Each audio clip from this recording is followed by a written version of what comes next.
Are you suffering from a poor night's sleep? Are you waking up stiff and with pain? Do you know the consequences of sleeping on a saggy mattress? Tired of overpaying for brand name mattresses? Personal Comfort takes away your pain of buying a new mattress. Hello, my name is Tracy, and over the next few minutes I'm going to introduce to you something that will help alleviate back pain and help you wake up more refreshed each and every day. Designed and crafted in the United States of America by an FDA-registered medical device company, this product will allow you to completely personalize and truly enhance the way you sleep. Let me introduce to you the Personal Comfort Bed. The Personal Comfort Bed changed the way we sleep. We used to be sleeping in separate rooms because of my bad back. Now we can finally sleep together again. We're both getting a great night's sleep. That was not possible with any other mattress. He likes a very soft mattress, and I like a firmer mattress. That's why this bed was perfect for us. Owning a Personal Comfort Bed is like owning every mattress on the showroom floor. Our remotes use a medically recognized pressure scale.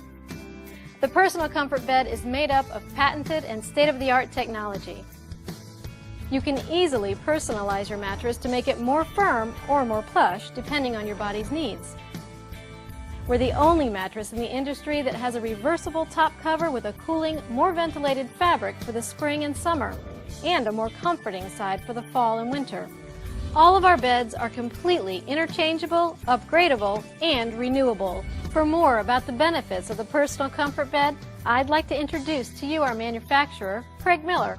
Thank you, Tracy, for the warm introduction. Hello, my name is Craig Miller. My family's been building mattresses for over 40 years. We design and build and test all of our products right here within our 2 factories in the United States. We have specialized in adjustable firmness support surfaces for both the medical industry as well as the consumer industry. We look forward to building your next Personal Comfort bed. The bed is simply fabulous and super comfortable. I don't want to get out of bed in the morning.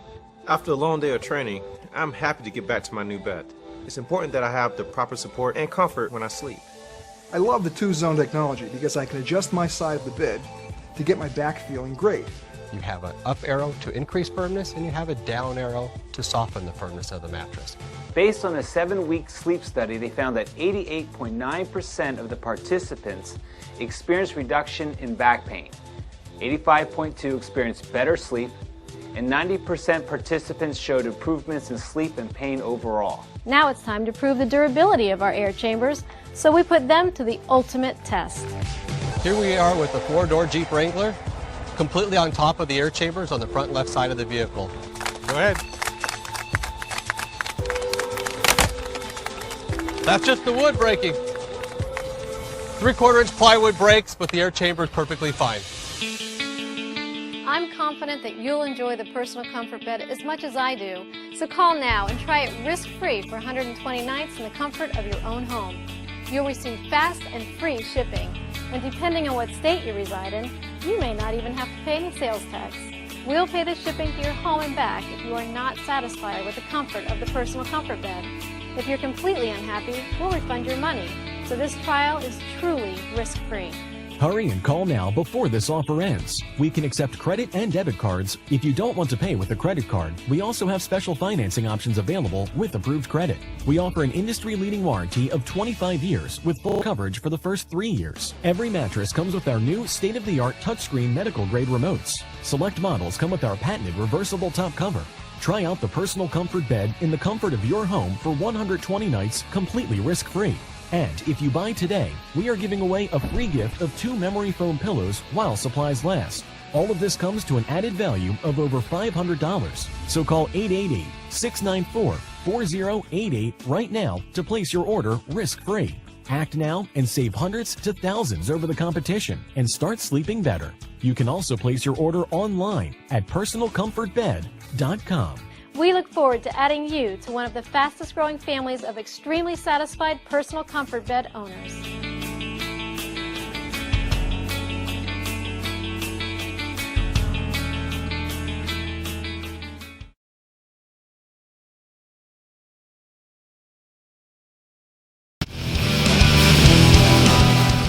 Start your engine!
Hello and welcome, race fans, to Monday Night Money Series Sim500, race number 12 at the Paperclip Martinsville. Presented to you by Yellow Flag TV Productions. I'm Michael Keaton, longtime friend Dakota Ehrman joining us in the booth tonight and for the rest of the season. And of course, the producer Pedro Mega pushing all the buttons. Dakota, welcome to the Paperclip. But first of all, welcome back to the Sim broadcast. I'm really glad to be back. It's a really exciting thing to be around. I miss doing stuff like this, and I'm really excited to be back here at Martinsville Speedway, where the lap times are just a little over 20 seconds around this tiny track, and it's going to be, I can foresee some intense racing tonight. Oh, tiny track. In fact, just over half a mile, the notorious Paperclip, as most people call it. Tonight we got some in-race reporters, Scott Stencil and Chad Cole, both personal comfort drivers. Again tonight, 199 laps at Martinsville. And going back to last week, though, Dakota, at Iowa Speedway, Malik Ray would win the fourth time this year. Brian Boris Cook would finish second, Brandon Scherberko third. And Chad Cole running up in fourth, with Parker Kligerman running in fifth. And Larry Pace, the points leader, going to come out in sixth. That was your top six at Iowa.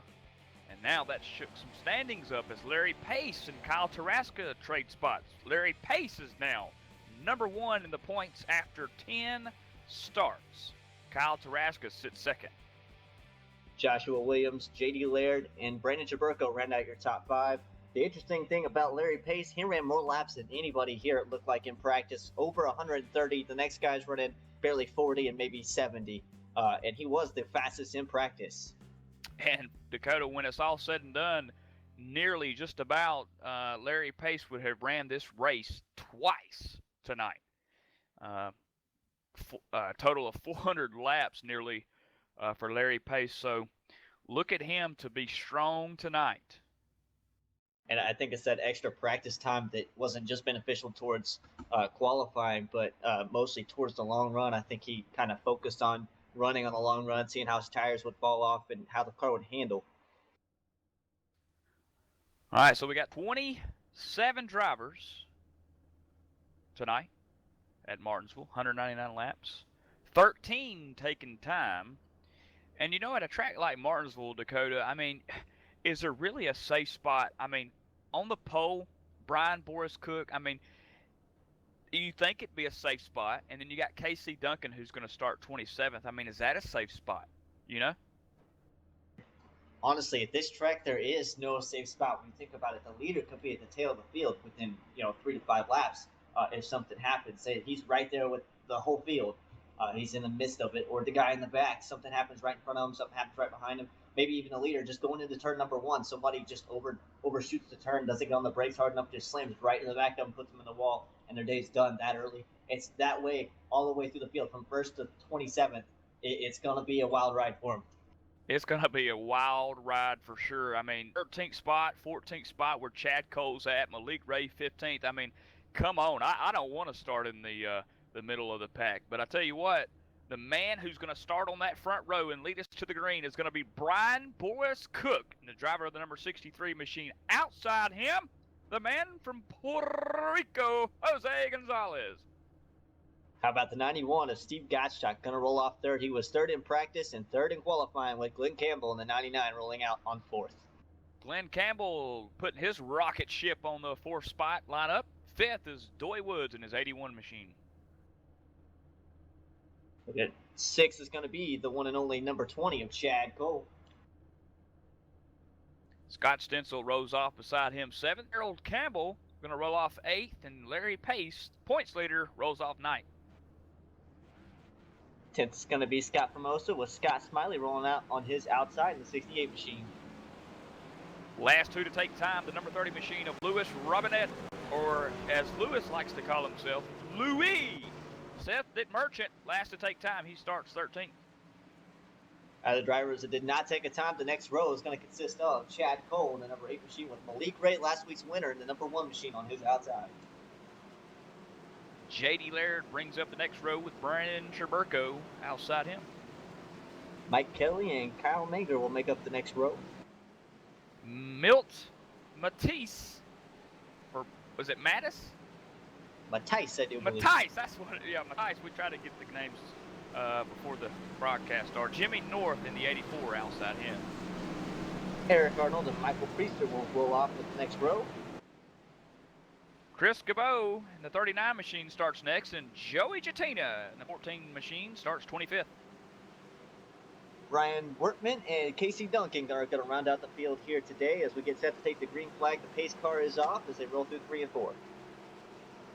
Rolling ever so slightly at 20, 30, 40 miles an hour. Now Brian Boris Cook takes us to the green, and we're 1 lap to the good off into turn 1 here, Dakota, and let's see if everybody can get through safely. 1 car away on the outside already. He's out of the groove and falling back. Looks like Glenn Campbell there, the 99 machine, stuck up high. Man, I tell you, Dakota, you know, low lane, high lane, pick a lane, right? At this track, I don't know if that's really possible, especially with the way the brakes are here, just shoving you all around. All right, 30 car, way up high. Looks like he slid, got loose, but he collected it. So 1 lap now complete. 2 laps coming this time by complete. Green flag still, no caution. Everybody getting around pretty good. Single file, Dakota, all the way back to 10th spot where Gerald Campbell and Larry Pace, points leader, are battling it out for that top 10 position. Look at that 35 McDonald's car. And he's hanging in there pretty well as the 00 is going to fall back, fall in line. That's Larry Pace now with company from the 57 on the outside as the Larry Pace actually making the crossover, almost trying to make a crossover move and come back on the inside of the 35. Keep your eyes on Larry Pace. That's your points leader, the 00 Buckshot Jones machine. 35 to the outside. That's the red car of Gerald Campbell. He'll kind of let off the throttle there, Dakota, and let Larry on by. Now Scott Formosa looking for ninth. Up front, the 63 holding the lead still, but the 26 maybe slowly and slightly gaining. As actually he got loose off of the corner there, will actually lose a lot of ground, but the 63 is still running away with the lead after the pole. And Jose Gonzalez, as you mentioned, 26, he started second. He's still second. Steve Gottschalk started third. He's still third. Now you go back to Doy Woods, who's moved up from 5th to 4th. Chad Coleman will round out the top 5 as we complete lap 6 coming up. In-race reporter of the personal comfort car, Scott Stenzel. He's going to sit in the 6th position currently still with the 99 of Glenn Campbell sitting behind him. Larry Pace, the 00, has moved up into the 8th position, and he is closing quickly on that 99 of Glenn Campbell. 9th position is going to be Gerald Campbell. 21 car, 15th spot, turn 1, Dakota. Right down the front stretch, it looks like Louis Robinette is going to get the left rear quarter panel. Back at it as he ended up getting going again. Yeah, the 30 car did get him just a little bit. Get it. First caution. Barely missed the wall. Just a little bit of contact from that car turned him around, but he was able to collect it, get going again. You're absolutely right. Brandon Shaperko able to keep that Ford GT Mustang off of the wall there. Big break for him. Louis is going to be fine. Pit road's going to be open. Glenn Campbell is the only taker as we've completed 7 laps, which Glenn Campbell the only taker in the top 8. Yeah, Brandon Shaberko back in 19th position, coming down pit road to 39 of Chris Bowe in 18th. All those guys back there actually opted to come down pit road, maybe take tires and fuel. It's kind of early on to make much of a difference here, but maybe fix some damage. Maybe they had some contact with drivers on the track. Anything's possible at this point.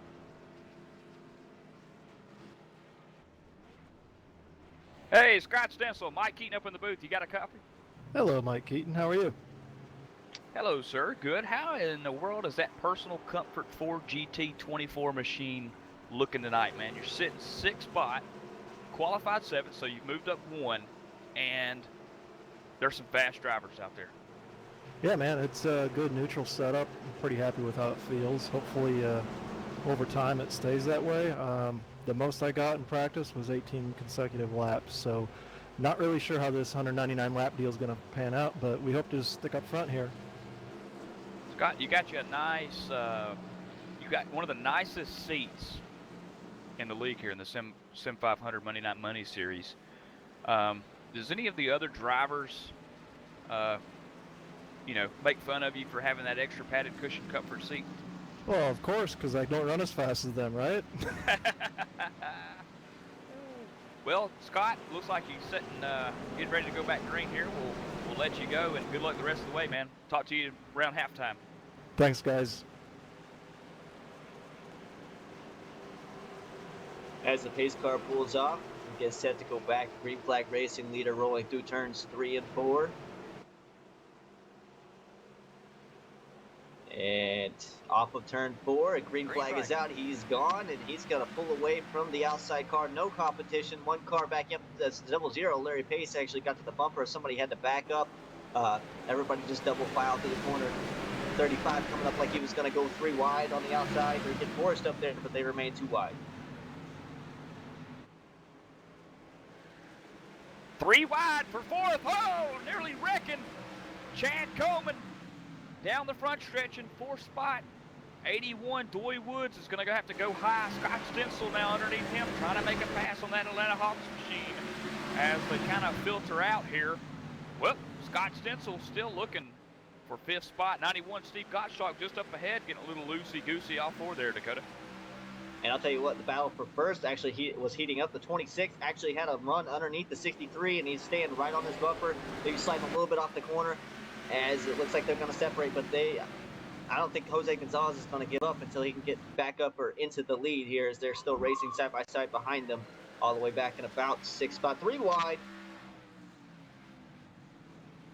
Oh boy, 3 wide down the front stretch, and we got a caution. How is your forward drive? And this one might be Glenn Campbell in the 16th spot. Looks like he ran it out of the corner. Oh, looks like 30 car. Louis got loose. Dakota off 4 there.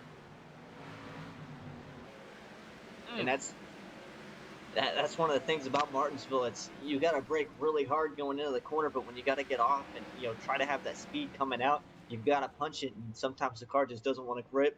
You see the tail end of the car just likes to come out. It's either the wall or you turn it. Yeah, and Glenn Campbell, just an innocent bystander there. I mean, nowhere for him to go. Nothing to do, and he hit the inside wall there, and both of those cars have very extensive damage. Now, leaders still out, by the way. 16 laps complete here, and 2 cautions. And looks like the top 12 or 13 or so electing to stay out. I'll tell you what, like looking at that 30 car once again, Louis Robinette, it looks like he might have just overcorrected, was going towards the wall, overcorrected just slightly, and it just brought him right down into that car. Yeah, and you hate that. I mean, Louis didn't mean to do that, and it's just like you said. I mean, you're trying to come off that corner with as much momentum as possible, and just that car just turn on you as Louis has decided to just go ahead and pull it into the garage area. Louis Robinette, early dismissal from this race. Hate to see that. Working lap. By the way, Dakota, Malik Ray and Michael Priester both coming in for practice, but unable to pass post-practice inspections, and did not start tonight. Eric Arnold, also one of those drivers, failing to make post-practice inspections. Dakota. When you look at Malik Ray not being able to start, he only has 7 starts thus far in the season, and he's sitting in the 10th position in points with 3. Looks like he already has 3 wins. So yeah, yep. That boy right there can race with the best. I mean, 7 starts, like you said, 3 wins, 5 top 5s, and 5 top 10s. I mean, 2 times outside the top 10. That's not too bad. Malik Ray there. And I'm sure we haven't seen the last of him, maybe not able to make or allowed to compete tonight, but I'm sure we'll see more of Malik Ray in the future here with the series. Did you say pizza night? I'm down. Oh man, what would I do? Hey Joey, order me a pepperoni pizza. Yeah, put it on my tab. Pace car down the pit road, the famous left-hand turn, as Brian Boris Cook getting to take us back to green here on lap 20. He got a good restart, but not as good as we've seen in the previous restarts. Jose Gonzalez able to kind of stick with him, but he's got company on the outside. And that company is Chad Coleman. Now Gonzalez will pull away, and those drivers will single file out. Larry Pace stuck on the outside. Oh, he's getting a little bump. Oh, the 24. Oh, man, big wreck. Larry Pace going to sneak around that. Caution is out, and Larry Pace will be the 4th position. Who all's gone there, Keaton? Oh, boy, Steve Gottschalk, I think, got the worst of it. Of course, 23 J.D. Laird, Scott Stencil, all receiving damage. So is Scott Formosa. Scott Simley spinning out down the front stretch after the initial caution. Glenn Campbell, Ryan Wertman, Chris Gabot there also. Man. Looking at it, we're gonna ride on board if we can here with the 91 car in 4th position as we go into lap 21 where he was turned around. Just nothing really you could see that he could do on his end. Just turned around, had to sit there and gets rammed by the Red Bull car there. Man, I tell you, that's a tough one right there. I mean, you're trying to get slowed up, you know?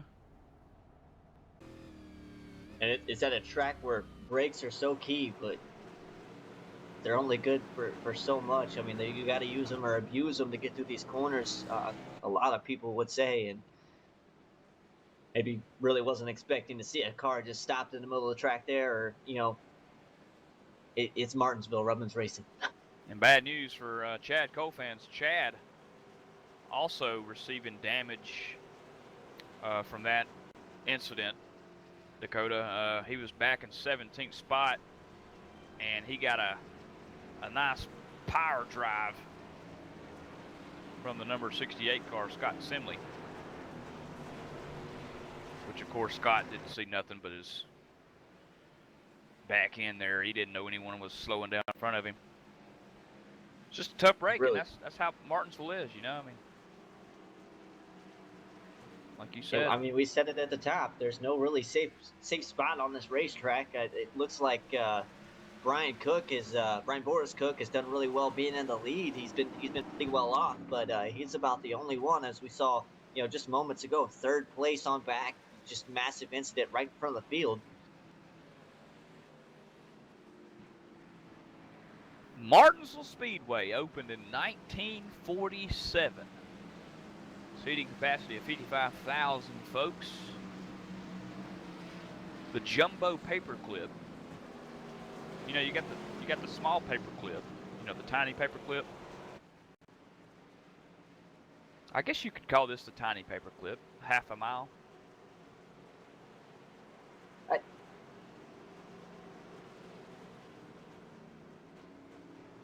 Looking as Chad Cole's actually going to come down pit road here to finally service some of the damage on that machine. The front end of that car destroyed. The rear end of that car destroyed. Disappointing for the number 8 machine. They're going to come down and see what they can salvage, see if they can maybe still get a decent run out of it. I mean, Martinsville, you got to have enough speed to get down the straightaways and maintain, but also still be able to handle going to the corners. Maybe if it's just mostly cosmetic, or it didn't affect the car's handling enough, or speed, anything like that, they might be okay, but the chances are slightly off. I mean, at least it's not Talladega Super Speedway where just a little bit of damage is going to cost you a lot of time, especially if you can't keep up matching the mile per hour that the leaders are going. Or speaking of leaders, back to green here, the Juniper Toyota of Brian Boris Cook leading the charge. The 20 car, Chad Coleman up underneath Jose Gonzalez into turns 3. Folks, we just went back green. Chad Coleman to the bottom. For the first time tonight, can Jose Gonzalez lose that second spot? They'll race side by side going into one. 20 car looks like he's actually going to get the position, and the 26, he looks like he's going to give it up as they go into, it looks like turn number 3 there. The 20 car is now in second position. That is Chad Coleman. Yep, first time that these two positions have been altered, Dakota, third and second there. So now, as you mentioned, Coleman making that pass. Larry Pace is fourth. Mike Kelly, how about that? The stud that qualified 18th is up to 5th. And he is all over the back door of that 00 Buckshot Jones of Larry Pace going down the front stretch. And to put it into perspective, Mike Kelly is one of the guys that he ran, I want to say he ran about 40 laps in practice and was second fastest in practice, compared to Larry Pace running, over 130 plus laps in practice to be the leader in practice. Look back here in 11th spot, Kyle Manger, undergun by Scott Simley. Oh, Manger going to come down and put the block move on him. And that's going to cause Simley to slow up. And catapults Manger forward to Jimmy North and that Caterpillar car just ahead of him. That battle is for 12th. So they're still battling it out single file as the 68 of Scott Simley. My apologies there. Not able to do much with him. So it looks like he's going to fall back as he shifted or pushed up the track into the outer lane there and just loses a little bit of ground as he has company underneath him, the 23 machine of J.D. Laird. JDRgraphics.com, Camaro looking to take over 14th spot from Scott Simley. Looks like Scott's going to stick the left hand out the window as J.D. Laird, gets a little loose, but makes the pass. And that's that. Looks like both of those machines are just slightly damaged. The 23 actually has a quite a bit of front end damage as somebody's slow on the inside.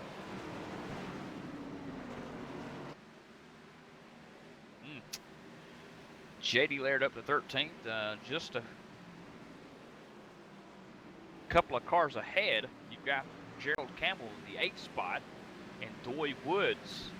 Good little battle coming off into turn 1 here. The 35 to the outside, 81 to the inside. That's the Atlanta Hawks driver as Doy takes over 9th.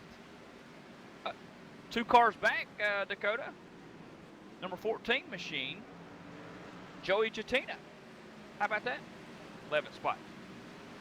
He's working on the bumper of the 35 there of Gerald Campbell.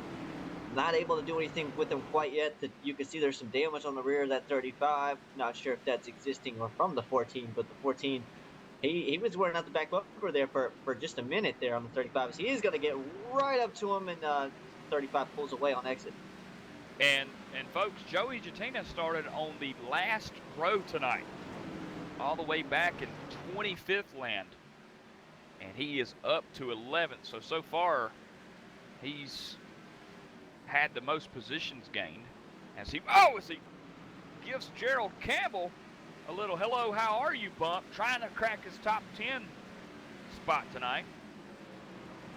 And that brings the 23 right up to the bumper of the 14. 14 looks like he's going to recover now, maybe be able to drive away a little bit. Meanwhile, up front in 4th position, Mike Kelly has actually gone around Larry Pace at 00, the points leader there. He just giving the spot up and holding his ground as he's now got the 57 of Seth the Merchant on his bumper, challenging him for the 5th position. Mike Kelly really fast right now, 21.221. But just a second ago, Dakota, I checked the leader out. He ran a 21.1. Now that just flip-flopped after this lap. Mike Kelly, fastest on the racetrack, 21.176 to the leader's 21.3. And the fastest of the top 3 was Jose Gonzalez, and he's still yet slower than Mike Kelly at a 21.236, but faster than both the leaders in front of him as maybe they're battling it out. Or as the 20 car gets right to the bumper of Brian Morris Cook for second. He's going to fall quite a ways back there. It looks like the 20 is able to get in a lot deeper than the 63, but the 63 of Brian Morris Cook has a much better drive off the corner. Brian Boris Cook has led 42 laps so far tonight. Chad Coleman trying to reel him in, half a car length behind him. And then he's got Jose Gonzalez and then Mike Kelly, the sleeper, in fourth in the number 2 car, trying to find his way into the top 3. Man, it's a good top three battle here. And I'll tell you who just found their way inside the top 5. The 57 of Seth the Merchant is now around the 00 of Larry Pace. Yeah, Larry seems to be struggling a little bit, Dakota. I think, he was caught up in a little bit of an incident earlier. I wonder if that has anything to do with it. My car might be pushing. At this point, maybe he's got vertigo from all the laps he ran in practice trying to maintain and race.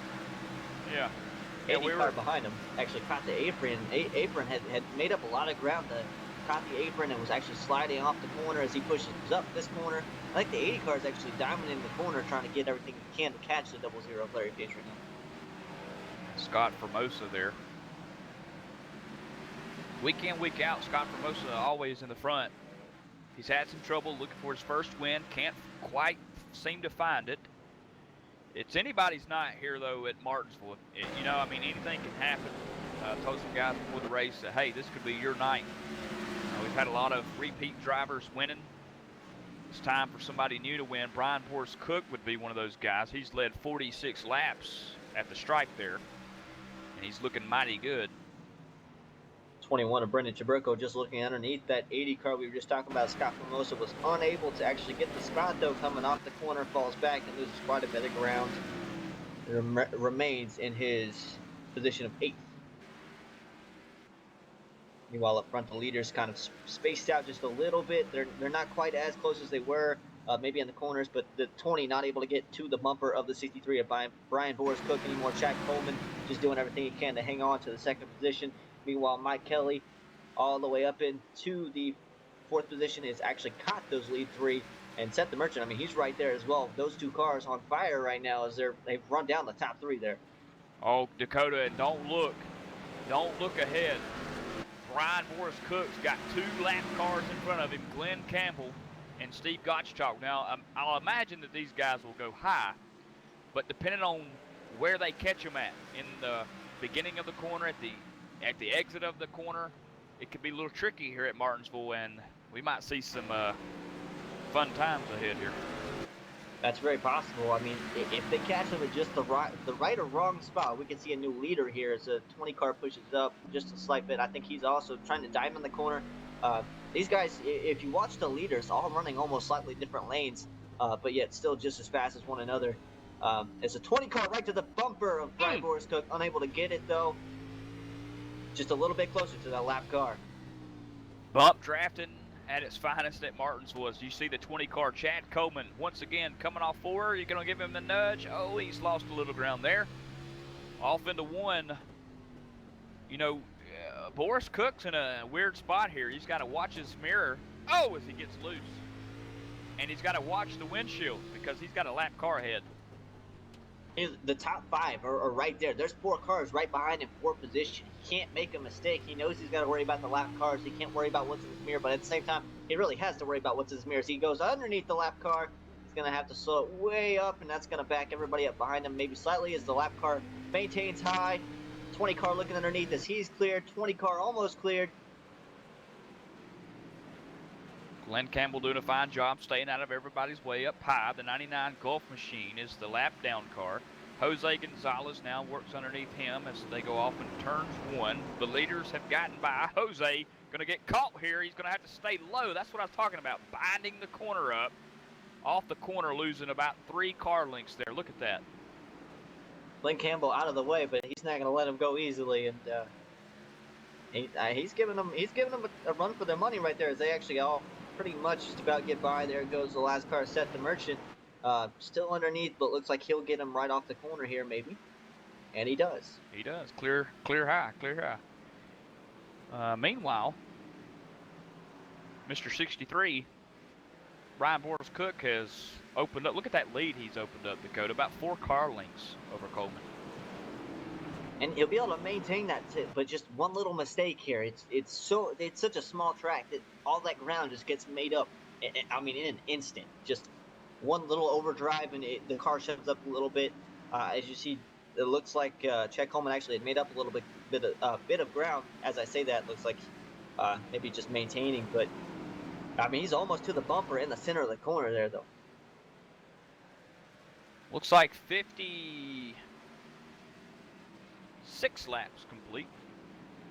You're watching the Yellow Flag TV Productions presentation of the Monday Night Money Series, Sim500.com, folks. Race number 12, Martinsville, the paperclip. It's the Personal Comfort 199. And, of course, Dakota Ehrman. Race for the lead, Dakota. As it looks like Brian Boris Cook on the outside. The 20 of caution. Just as he's trying to make the move. You make the call here. There's a caution, and Dakota, I can't find it. It must have been a spin and a save at the same time. Oh, 80 car. Scott Formosa in 7th. Off a turn 2, Dakota, just the same thing that Louis Robinette did. And when we look back at what happened to Louis Robinette, he was actually on the outside of another car and just still loose as he was running up there. And when you look at Scott Formosa, he comes up to the very outside, right next to the wall, like he normally would, just running his normal line. The tail of the car wants to slide, and he just ends up coming around. He comes around and he locks the brakes up as if it's going to stop him before hitting that inside wall, and it does not, and he annihilates it. Now, leaders are down pit road. Let's keep your eye out on the leader here. He wins. Okay, he won the race. Oh, wait a minute. Chad Coleman going around the leader here. Will they go back by him, or is he going to maintain? Looks like he's going to go right back by him. Yeah, I thought I caught it just enough time to see him win the race off. It was about half of a car length. Whew. 60 laps into the books, folks. We're going to take a quick commercial break.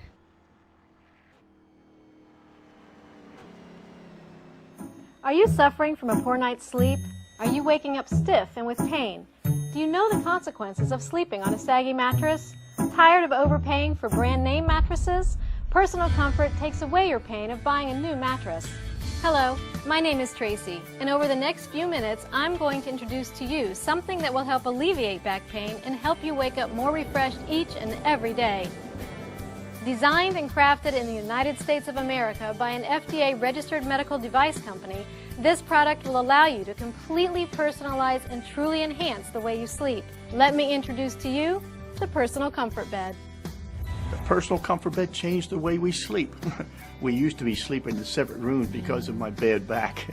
Now we can finally sleep together again. We were both getting a great night's sleep.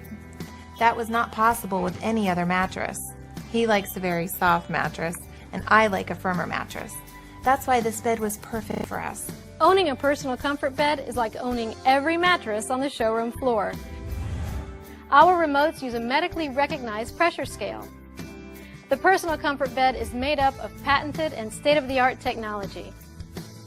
You can easily personalize your mattress to make it more firm or more plush, depending on your body's needs. We're the only mattress in the industry that has a reverse. And you hadn't missed a thing. The pace car just now getting ready to set down pit road, and Brian Boris Cook, 63 Toyota Juniper machine, is going to take us to the green flag as Chad Coleman trying to get the jump on the outside. As you saw, Chad Coleman actually had gone past the leader before the leader was able to take off. The leader maybe hanging back, trying to get a jump on him. But as soon as he was on the pedal, there was Chad Coleman right there with him. Chad Coleman actually scored, leading that lap. As they stay side by side, almost contact. Oh, baby, let's go. Chad Coleman now. Looks like he let off there. Jose Gonzalez coming to his inside now with the 2 on the bumper of the 20 car. Yep, Jose Gonzalez now looking back to find second spot. Coleman to the outside. Behind them, Septic Merchant and the 2 machine of Mike Kelly side by side off forward. And it looks like Jose Gonzalez is going to clear Chad Coleman. Here comes Seth the Merchant. He's moved past Chris Page and is now on the inside of the 20 car. And he clears him. Now Chad Coleman trying to find his line and get in line, and he will in 4th spot. Mike Kelly going to give him the upper hand there as they go down the front stretch to complete lap 66. As Brian Boris Cook overshot the corner. Jose coming up. Oh, and of course Cook with that awesome run off the corner there. And now you got to think Jose Gonzalez is looking in his mirror. There's that car that ran them down earlier, one of the faster cars on the track previously. Seth the Merchant now beating down the bumper of Jose Gonzalez's 26 machine. As that race is going on, back in 10th spot, Scott Formosa and Brandon Scherberko are just wheel to wheel here off the backstretch into turns 3. Looks like Brandon's trying to set him up. All 4 trying to get a run. Nope. Back to about 2 or 3 car lengths. And just a couple cars behind him, there's the 8 car of Chad Cole. We talked about him having a lot of damage earlier, now running back in the 13th position, just kind of hanging out all by himself. Yes, there goes the 21. He got a little loose and lost his spot, it looked like. Yep, Brandon Scherberko falling victim to the 11th spot from Doy Woods now. 1 car down on the bottom is the 89 machine. He's slow. That's Brian Workman. He's in the 22nd spot, 5 laps down. He's just getting the heck out of the way. Looks like single file all the way through. Looking back up front, Jose Gonzalez was just all over the back bumper of the 63. The leader there, Brian Boris, is there. He falls back a little bit. Seth the Merchant on his bumper. They just go back and forth. It's almost like dominoes, just waiting to see who can actually make contact or who can actually try to make a pass here. Seth the Merchant going in much higher than the other 2 cars into that corner. You know, Jose is so fast, and in practice, he was 16th quickest. In qualifying, he qualified second, of course, and here he is running second. He's battled for the lead. He hadn't quite found the lead yet. But, you know, talk about that. They're going from 16th quickest, or some would say 16th slowest in practice, to turning these fast lap times and qualifying in the race. I mean, as caution comes out, we'll kind of elaborate on that in a minute. You know, there's only going to be, sounds like the 81 car, maybe? Yep, 81. Doy Woods off of 4. He's going to, same wreck 3 times in a row. This time, this guy's on the bottom, spinning off. That throttle, that's definitely throttle right there, Dakota. Looks like you got into the throttle real heavy. And it just, you see that? Yeah, and the car outside of him also wiggling at the same time, like they both got loose. That corner right there is slick. Maybe they're heating up the rear tires of the car, racing really hard. I mean, he shot into the corner. He was underneath the 80, racing it pretty hard. He pushed up, trying to push his car back down, and they both got loose. Just the 81, Doy Woods unable to correct it, or maybe just overcorrected it, put in the wall. All right, so back to this practice with Jose Gonzalez. I mean, looking back, he ran 15 laps.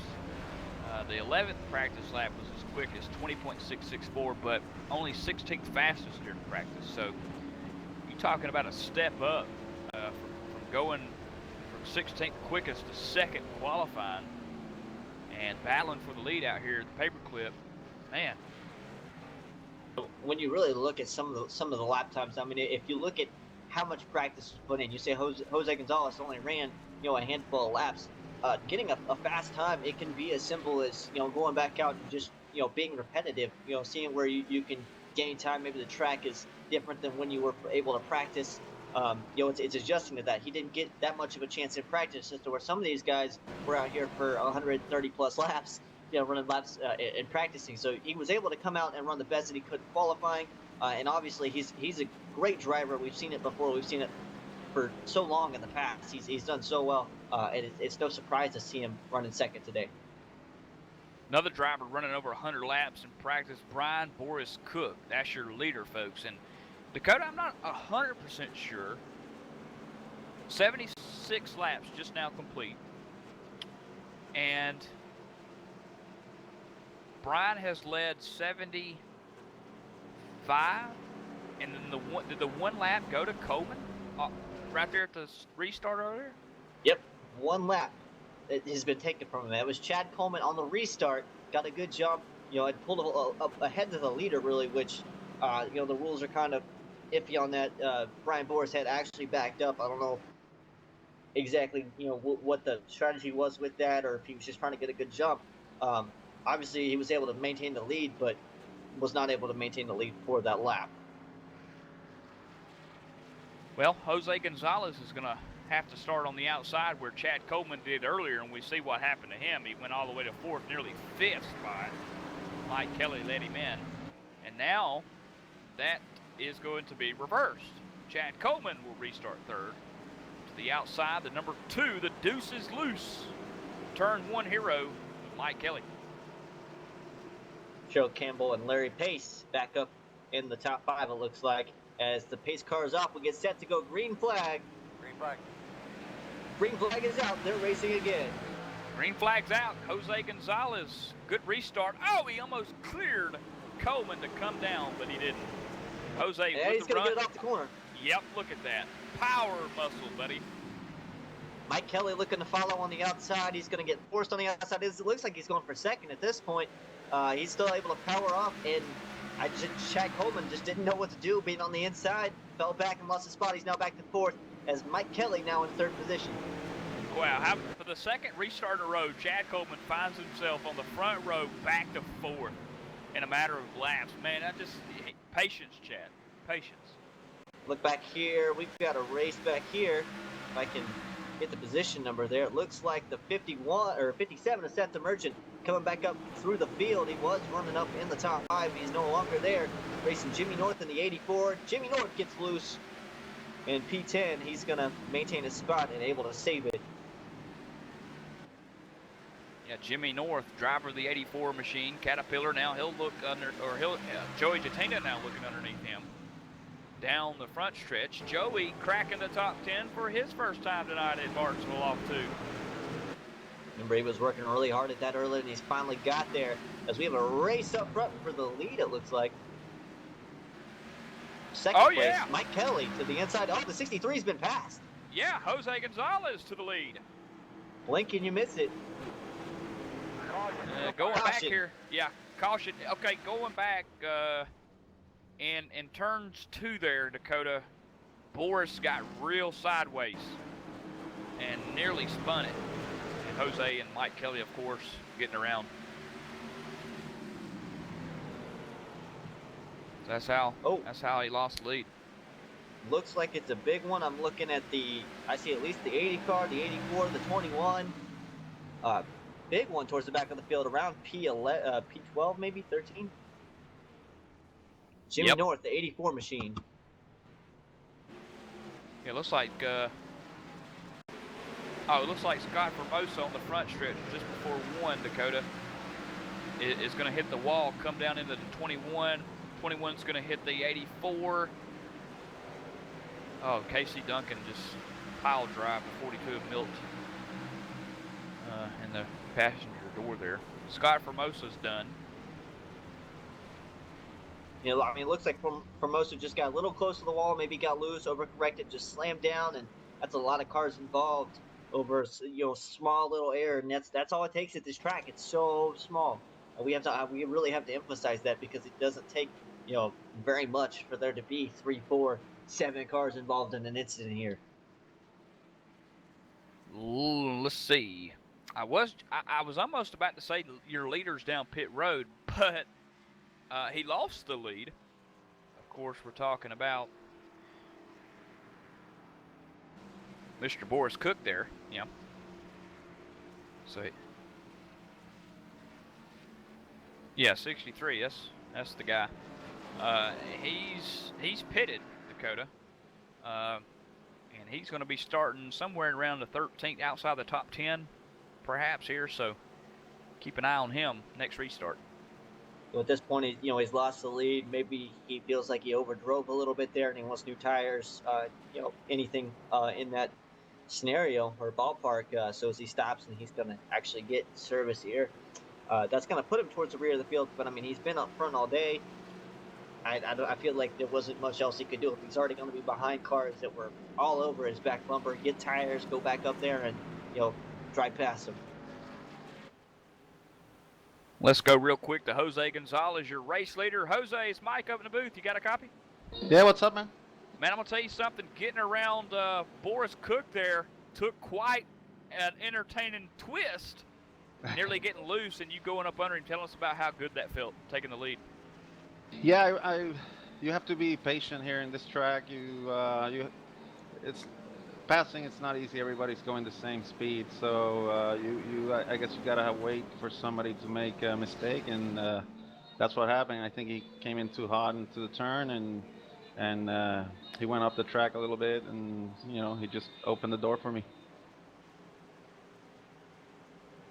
All right, buddy. We'll let you go back green. Good luck.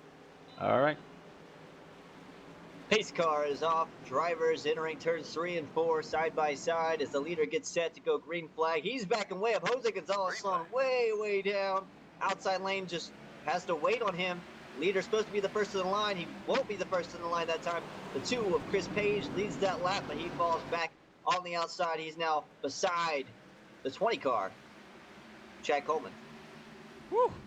Talk about exhilarating. Oh, Tony! Touching and rubbing the 2 of Mike Kelly. And Mike Kelly, I mean, he's gone for all he can get. He actually able to maintain the spot, clears the 20 car. 20 car now side by side with the 35 as the 0-0 of Larry Pace is falling behind, losing spots.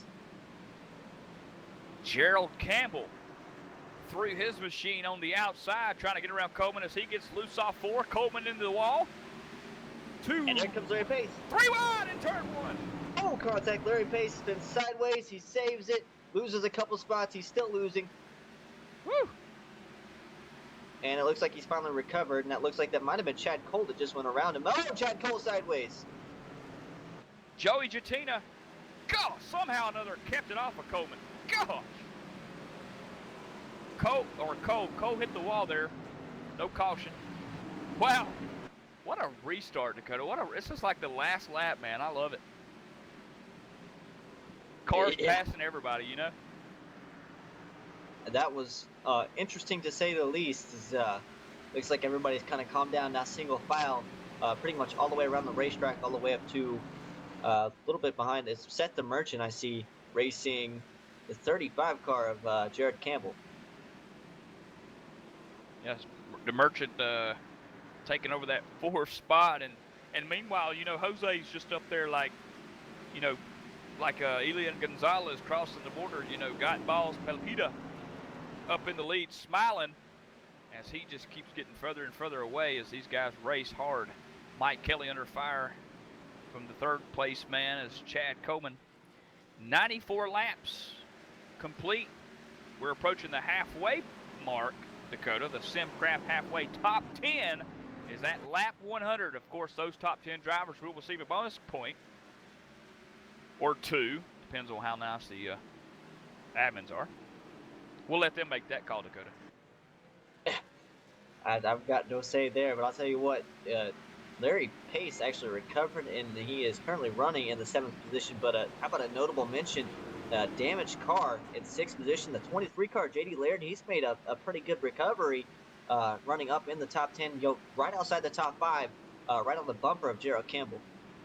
And just behind them, don't look now, but the number 63 car, Brian Boris Cook, going up underneath Larry Pace as if it was no problem at all. And folks, that's saying something. Larry Pace, one of the fastest drivers in the league, just gets, the hammer brought to him by that Juniper machine, as now Boris looking to find his way back to the lead. He's got a long way to go, though, Dakota. I think you're seeing, the result of fresher tires. Plus, you saw, the 0-0 sliding sideways. I mean, he might have abused his tires a little bit there. Just the 63 just being better off anyway. As we look 3rd position here. Yep, 3rd spot battle. 20, Chad Coleman up high. Seth the Merchant going to make the pass off 57. And that Energizer Camaro looks sharp and it looks fast. Caution flies right in front of the leader. Holy cow. Steve Gottschalk, 91 car. Looks like he was turned around. Yeah, he's turning around and he stopped there in the corner.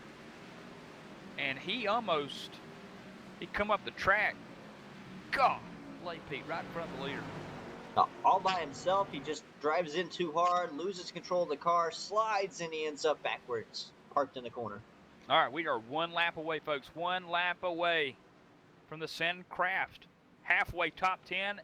and this is going to be interesting, Dakota, because if Jose Gonzalez comes down pit road, and I think he will, yeah, he's hit the commitment line. He's down pit road.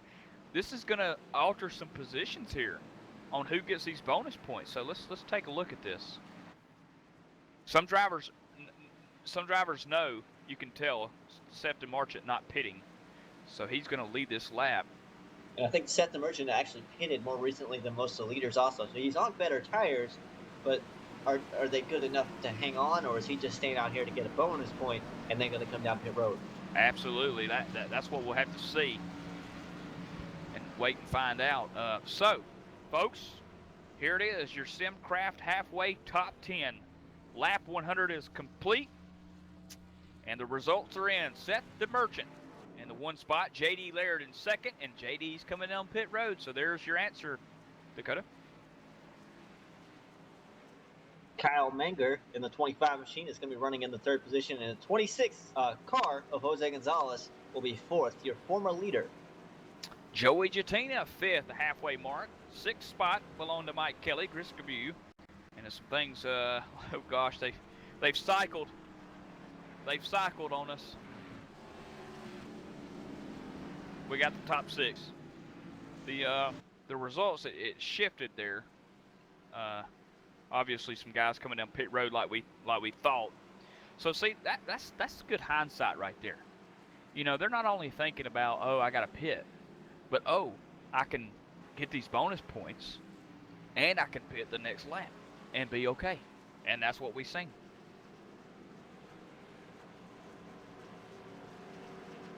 And so, top 5 here. As it stands, Seth the Merchant, Brian Boris Cook, Jose Gonzalez, Mike Kelly, and Chad Coleman, top 5.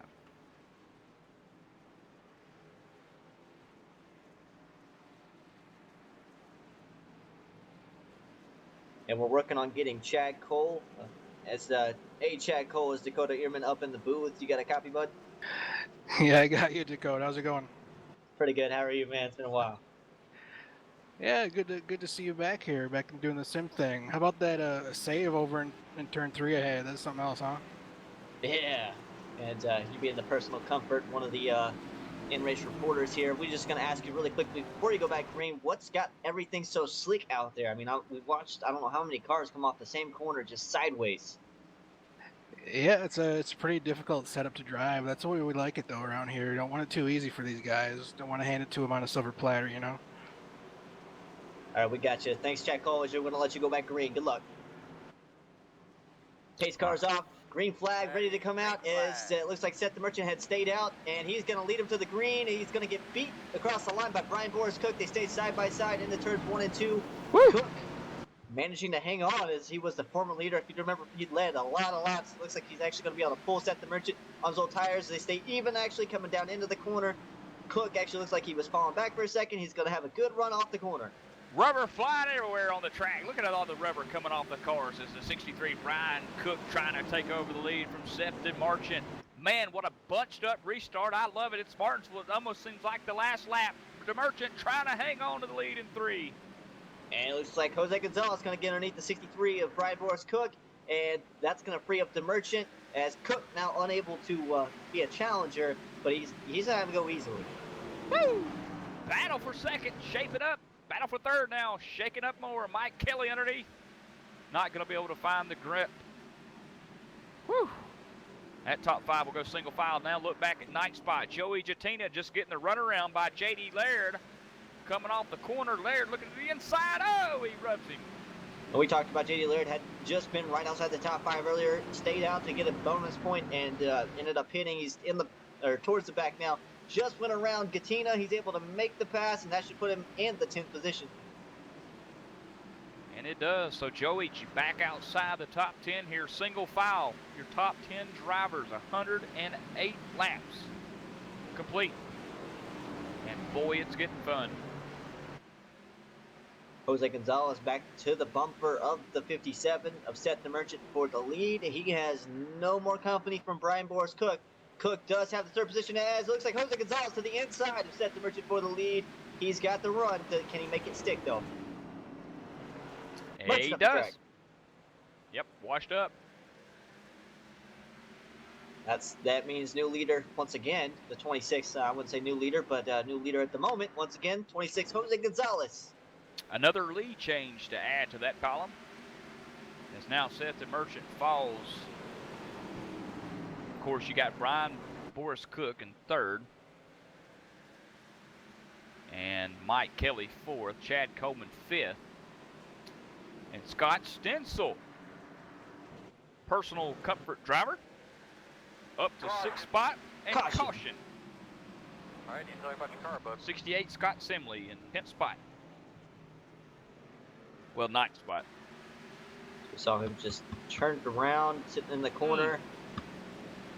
Looks like he's going to stab the brakes a little too hard. Looks like going into 3 there, Dakota. And he never touches anything, so that's good.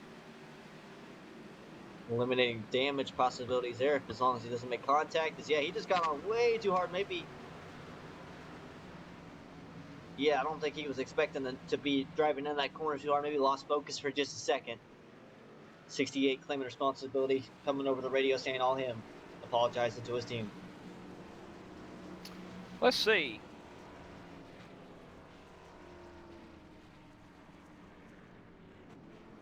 See if we can talk to old Joey Jatina. Joey Jatina, Mike Keaton up in the booth. You got a copy? 10-4, Mike. What's going on? Joey, we're having a lot of fun watching you, man. Top 10, out of top 10. Top 10, out of top 10. Tell us about it, man. Going from 11th to 10th, you just can't keep it inside that top 10? I'm no good here, so I don't know. Just dumb luck. Our attrition that we were actually able to get up here and just working on the rhythm, letting the car rotate through the corner a little bit more and trying to stay off the brakes. So I'm learning out here. Hopefully we can finish in the top 10 when the checker flag falls. I'm going to tell you something, Joey. Some of the finest racing I've ever seen at Martinsville. Every restart seems like it's the last lap. Everybody doing a great job of giving room. There's some bumping. There's some grinding. Hey, it's racing at its finest. It's Martinsville. It's the paperclip. What's the chances of you finding that I Can't Design Camaro up in the top 5 finish tonight? Just a big crash, I guess. That's all it's gonna help the 14 get up there. But you know, like I said, we need a top 10. That's what we're after. So put the Racing for Awareness Chevrolet up here. Like I said, I'm thrilled to death we're running right now. Just got a lot of work to do to finish it off. The restarts are crazy. So we'll see. Just gotta stay out of trouble. All right, good luck, Joey. Thank you. Joey Jatina, driver of the 14 machine Dakota. Always fun to keep an eye on him. As the pace car going to take us around one more time. Lineup on the restart is going to be Jose Gonzalez with Brian Boris Cook on his outside. Mike Kelly going to roll off in the 3rd position with Chad Coleman on the outside in 4th position. And running out your top 5 is going to be Scott Stenzel. Of course, Scott, one of the personal comfort drivers, cracking the top 5 for the first time tonight for him. And usually, I guess we heard earlier, it's that extra cushion weighing him down. Maybe it's why he hasn't got up to 3rd yet, but he's coming. He's coming. He's letting a little bit of air out of that mattress, huh? Race of attrition. He's comfortable. They're not. Back Ring to flag. Yeah. Gonzalez got a good lead. He's in the clear. The 2 of Mike Kelly also around Brian Boris Cook. Almost Cook actually hanging on to 2. He slid up. Oh! Buckshot Jones spinning. Caution's out. I know, man. There was almost a pass for the lead. I'm not sure if the caution was out before or after before the pass was made. Back it on up, Pedro. 8th position. Coming into turn 1 with the green flag. Larry Pace is going to stick that 00 3 wide. The bottom car, the personal comfort driver, Scott Stencil. Outside him, Chad Cole, number 8, personal comfort driver. Talk about being the buns. I don't know if he barely made contact, and then he got slammed afterwards. But I mean, he almost made it through clean. How about that? The 2 personal comfort drivers, the buns. You know, and poor old Larry Pace, the meat between the buns. Old Wesley Outland snippet there. The old hot dog between the buns. There's no words. Keith, there's no words. 00 down on pit road to obviously get service on his car from the damage he received there. As we look up front, it looks like Mike Kelly has maintained the lead. Mike Kelly Jose Gonzalez had pushed up the racetrack going through the corner. Mike Kelly able to make the pass, and caution came out just in time. He's able to maintain that lead. He'll now have the inside line on the restart. See if we can get a hold of Mike, race leader number 2 machine, Camaro car. Mike Kelly, Mike Keaton up in the booth. You got a copy? I got you. I'm going to tell you something, man. You finally found the lead. Earlier on in the race, we just kept talking. He's coming. He's coming. He's faster. He's faster. He's getting there. He's getting there. And here you are, man. You've got the lead at Martinsville. Can you keep it? I was just kind of wondering what the heck I'm doing up here, actually. But the car's really working good. And I think I can keep it. I don't know. Clean air, man. Clean air on a short track's big, right? And how about Brian Boris Cook? He's been very fast all day, but I mean, you seem to have the better car when it came down to it the last couple runs. You think he's kind of fallen off, and you might actually have possibly the best car on the track right now? Well, I think he was on 2 tires there. Seth's been really fast, actually. I don't feel like I got the fastest car, but if it finishes off with a real long run, my car was working real good on the long run last time, so I've definitely got a shot. We'll see how it shakes out now that I'm up here up front. All right, 10-4, Mike Kelly, driver of the number 2 machine. Good luck the rest of the way, Mike. All right, there you have it, Mike Kelly. Loud and clear there. Kind of surprised, there's almost a lack of confidence there in the 2 machine, but at the same time, as long as he stays out, as long as it stays green almost the rest of the way, he's in a really good spot. He said his car's been working good in the long run. Clean air is almost everything. I think he's in a good spot. Pace car off as we get set to take the green flag. The Mike Kelly machine actually taken away a little bit from the field here as they got to catch up as he's off 4, getting ready to take the green flag. They're away. Mike Kelly kind of spun his tires a little bit there. Yeah, that's his teammate to the outside. Oh, man, what a bump. Chad Coleman giving him a shove going off into turn 1. Jose Gonzalez. Oh, Chad Coleman losing it off 2. He had help. No caution. Wow. There it is. The smoke had to come out first. Man. Chad Coleman got loose, and I mean, to no regard did Gerald Campbell know that was going to happen. He just bumped him, and that was it. Yeah, I mean, it looked like he almost got the apron coming off, got loose. And from there it was over. He hit the inside wall, and then I think he just spun the car around from there trying to leave. But I don't know how much damage he received, but... Oh, man.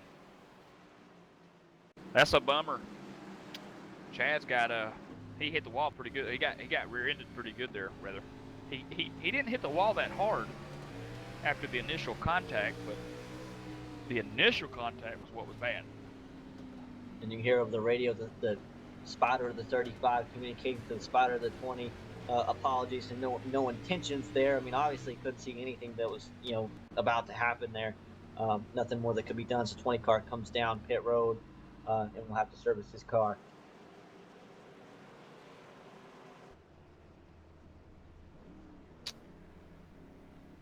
So Mike Kelly going to remain in the lead. Jose Gonzalez still sitting in second. Brian Boris Cook up to third. That's going to put him right behind Mike Kelly on the restart. I think Kelly said that Cook had been on 2 tires, maybe still on 2 tires. So we'll have to see how it plays out. That does make a lot of sense as to how he got up towards the front. Seth the Merchant, he said Mike Kelly was saying was very fast. And to Merchant, he's actually sitting in the 4th position. Gerald Campbell going to round out the top 5 with Brendan Jaburko sitting in 6th. Joey Jatina sitting in 7th. Chad Cole in 8th. Kyle Menger in 9th. And rounding out the top 10, Scott Simley. Yeah, no, I was trying to get a hold of Seth the Merchant, Dakota, the driver of the 57 Energizer red and black Camaro Chevrolet. But race communicate can't get him. Race control sometimes, technology these days, you try to get somebody on the radio and it just won't go through. He must be using that what do you call it? The what's it called? Roger Wilco? Man, I don't even know. You remember Roger Wilco, Dakota? Not really. I don't know if you can hear him, but Pedro, you remember Roger Wilco? He said no too. So, well, Roger Wilco, I'm pretty sure some of the older guys in the race, maybe they could come back and let me know. But Roger Wilco was one of the first over the internet team speaks, I guess you could call it. Oh, Roger Wilco.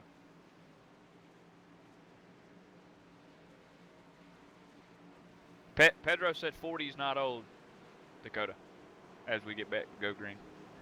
I don't know nothing about that. Pace the car off. Double fouls. We get set to take the green flag. You see Mike Kelly. He's not pulling up just as far as he did last time. He's got something on his bumper. Green flag's out. He's away. Jose Gonzalez is going to go right there with him. And Brian Morris Cook not able to get as good a jump as he would have liked. But Jose Gonzalez staying on the outside. Set the Merchant to the outside of the 63. It looks like Jose Gonzalez is going to have the best run. He's going to be able to sit clear here for second position. Is never mind. Brian Morris Cook to the inside and maybe not. Now that was a good restart. That was a lot of talking. That's what that was. Oh, somebody down to the inside. Looks like Chad Cole's got his left door filled of Joey Jatina as they rocket down the backstretch 8th spot here. Side by side. Behind them, the 25 car, Kyle Manger and Scott Simley side by side. Now they'll go parallel to each other.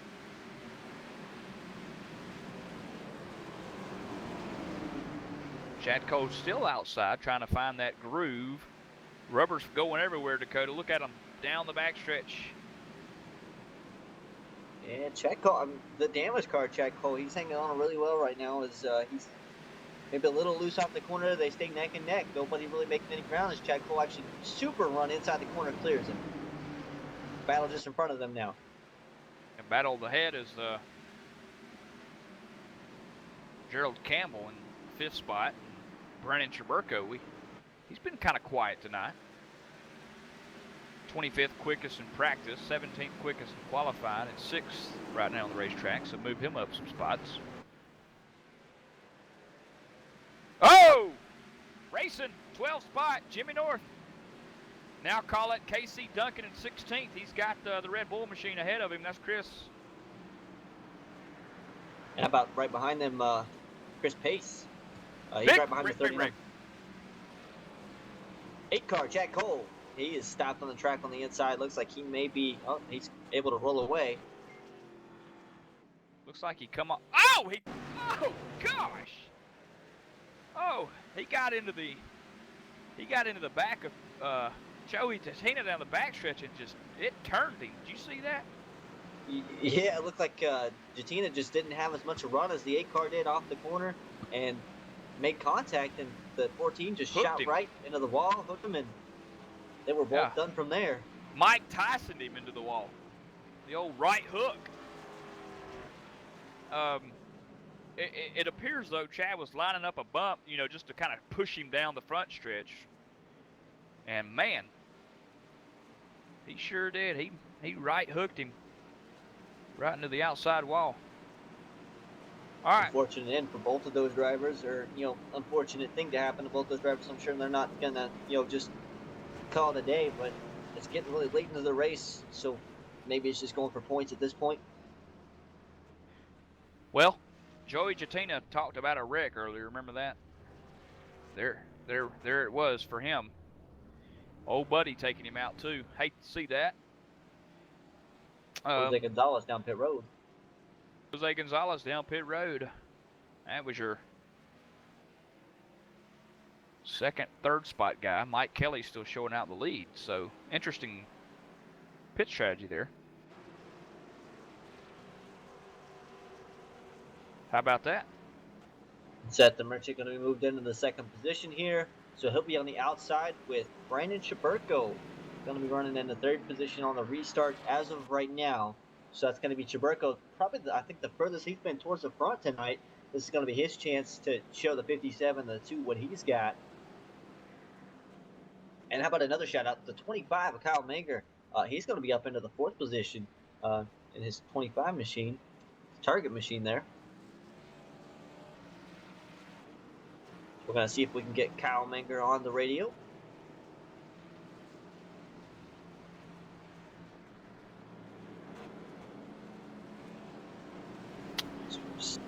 Kyle Manger doing mighty good tonight.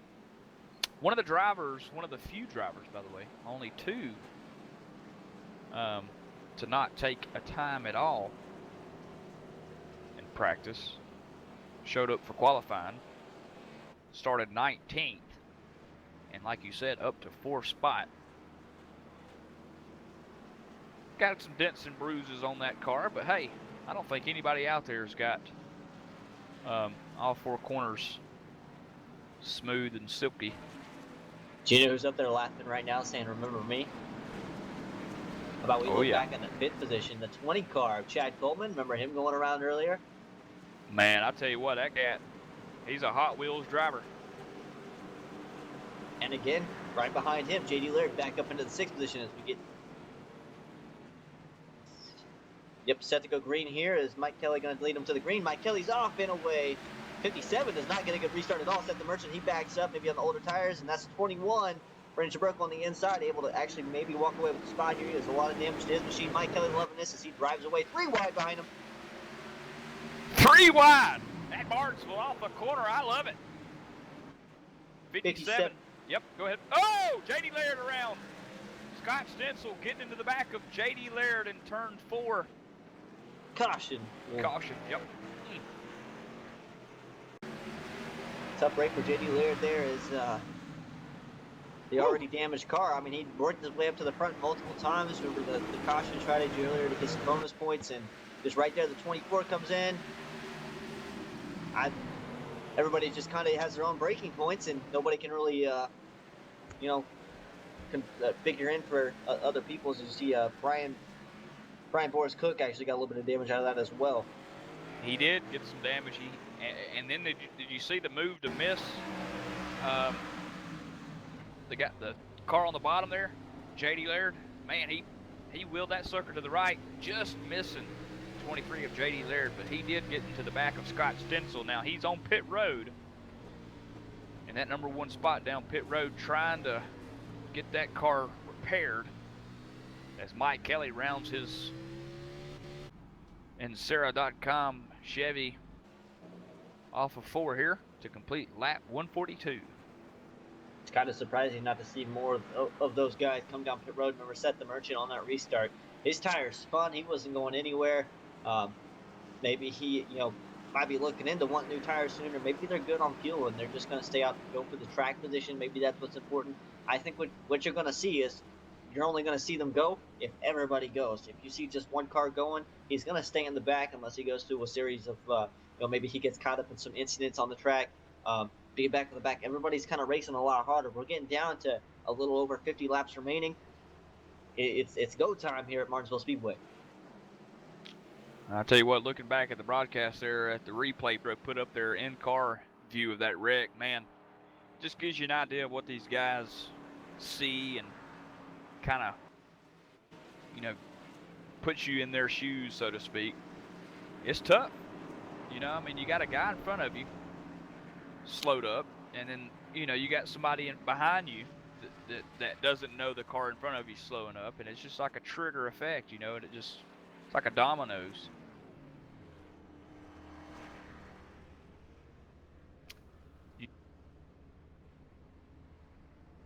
And as we still pace here at Martinsville Speedway, looks like we might be getting to go next time by. We'll see, as it looks like they are maybe doubling up here.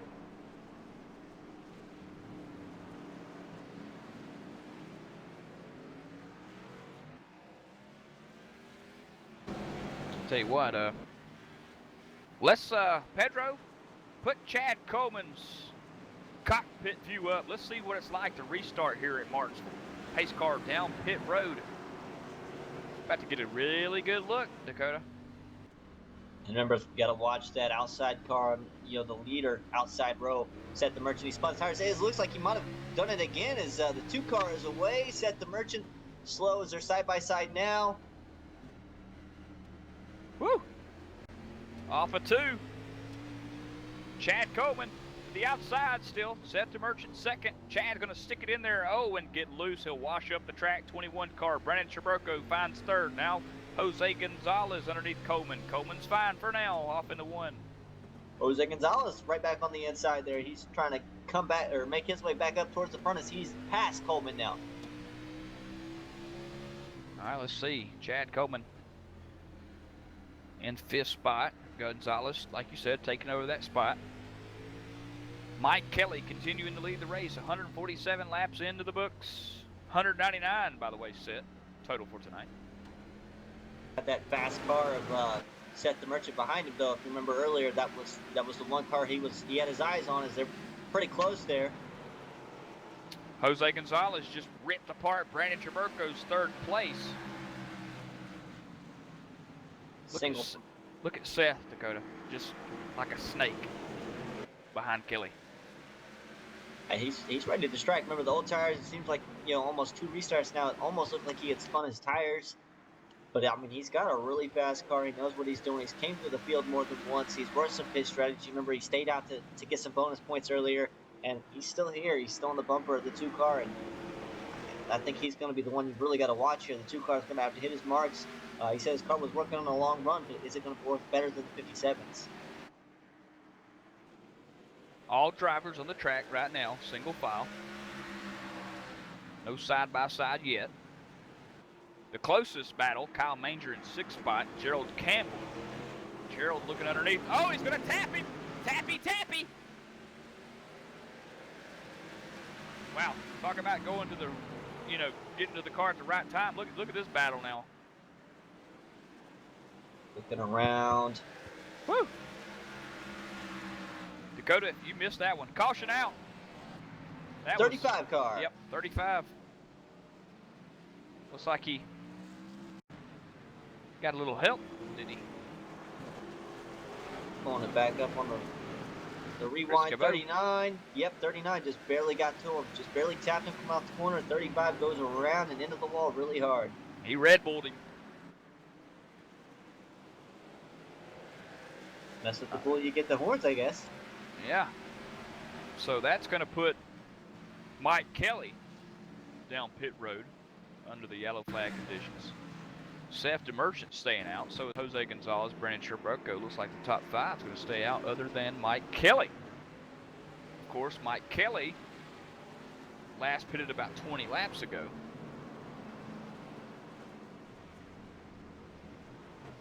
See, Seth the Merchant still staying out. Is he that confident in his car, or did he pit that recently? We just missed it. Has he actually just been maybe slipping up on the restarts, or is he really on old tires here? They've been in and out, changed so many positions. It's anybody's guess.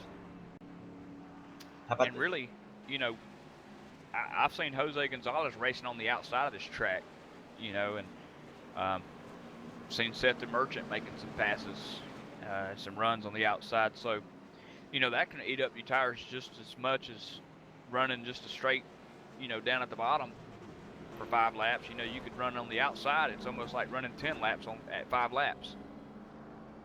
Especially when you start driving that hard. But you talk about Jose Gonzalez.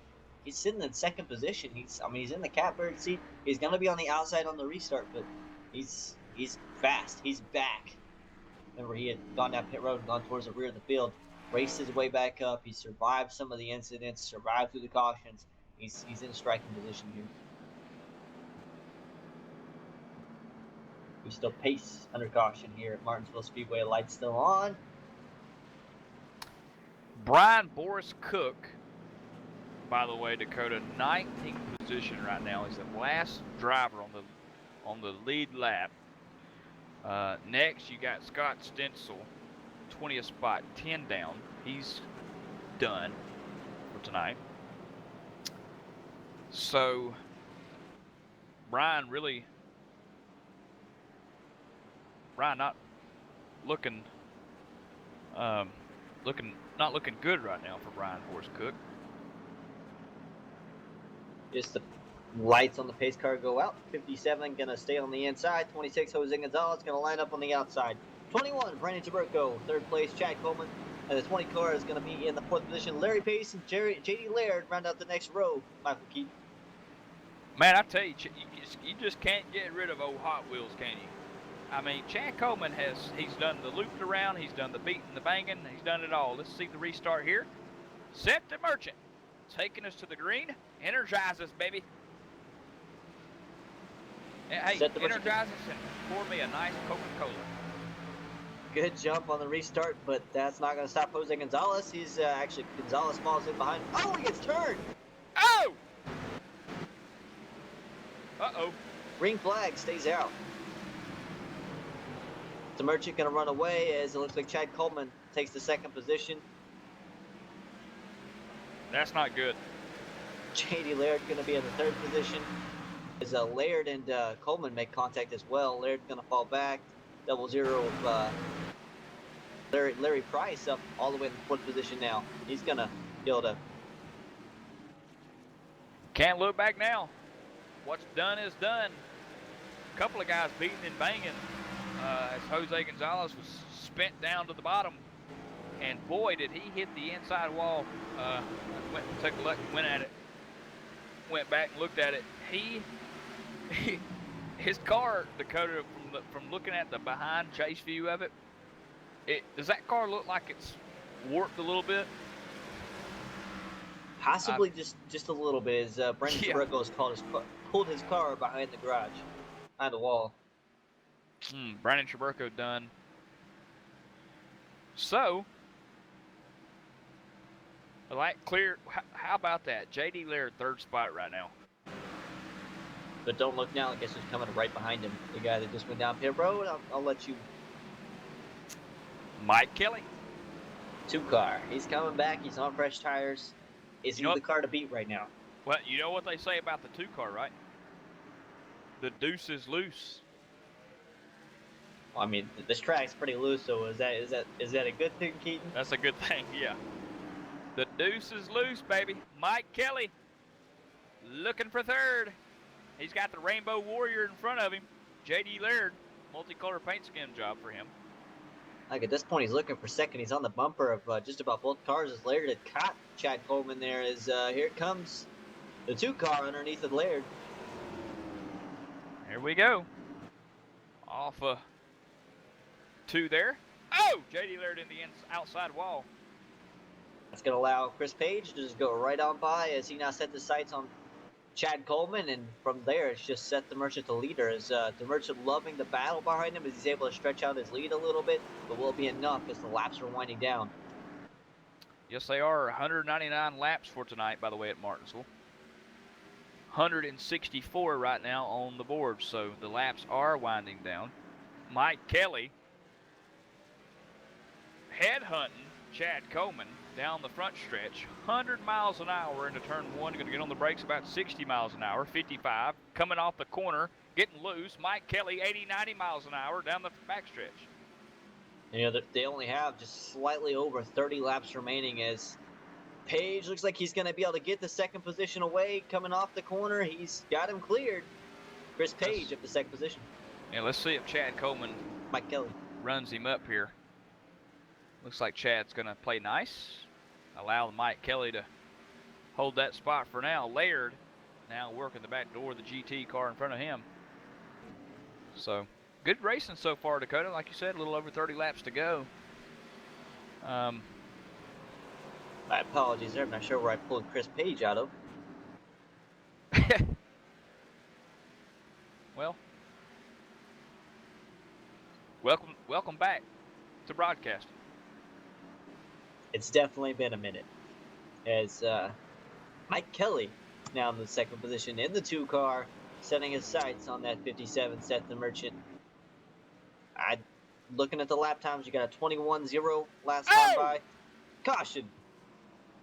Driver of the 89 machine, Brian Wertman, 13th spot, is going to get one of those loosey-goosey spins, Dakota, that we've seen about 4 or 5 times tonight. That's just, turn 4 has been notorious for that, getting loose and just smoke pouring out from behind the machine as Brian Wertman tonight could be done. I mean, you heard it from Chad Cole earlier. These cars are just really hard to drive. And I was done like that, on purpose. But it almost looked like he might have been coming up too fast and had to slow down so we didn't run into the car above him. maybe slowed down too much, got on the brakes too much, or just overcorrected too much to avoid the car, turned the car down, and it just went right to the wall. And that's going to bring everybody down pit road except for Larry Pace, who will now be shown in second, and Mike Kelly in the number 1 spot. Now, that's interesting because J.D. Laird, Seth the Merchant, Chad Coleman, these guys, Kyle Manger, these guys are all going to have 4 fresh tires. And they're going to be restarting second, third row, right behind them. All the advantage with 28 laps to go. You got to remember, Mike Kelly was on pretty new tires, but are they going to be new enough to handle, to hold off Seth the Merchant? It looks like Seth actually currently showing in the 6th position, so maybe he gets to go up past a couple cars, maybe not. Jose Gonzalez showing in, looks like the 4th position. You got Jimmy North and Larry Pace. We know Pace, damaged car. Jimmy North, he's been in an incident or two towards the back, but he's been racing around the 10th position.